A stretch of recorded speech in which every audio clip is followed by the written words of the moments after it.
ایک اونٹ کا بچہ ہر رات کہیں چلا جاتا تھا اور صبح واپس اپنی جگہ پر نظر آتا۔ اس بات سے اس کا مالک پریشان ہو گیا کہ آخر رات کو اونٹ کا یہ چھوٹا سا بچہ کہاں جاتا ہے۔ اس نے غروب آفتاب کے وقت اس کا پیچھا کیا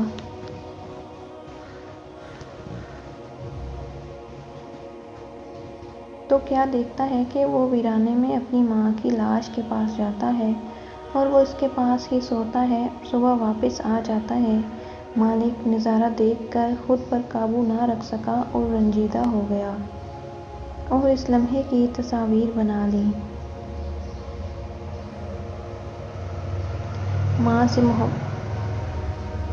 ماں سے محبت کا احساس جانوروں میں بھی ہوتا ہے۔ اللہ سے دعا ہے کہ جن کی مائیں زندہ ہیں اللہ انہیں لمبی عمر عطا فرمائے اور جن کی مائیں نہیں ہیں ان کے درجات بلند کرے، آمین۔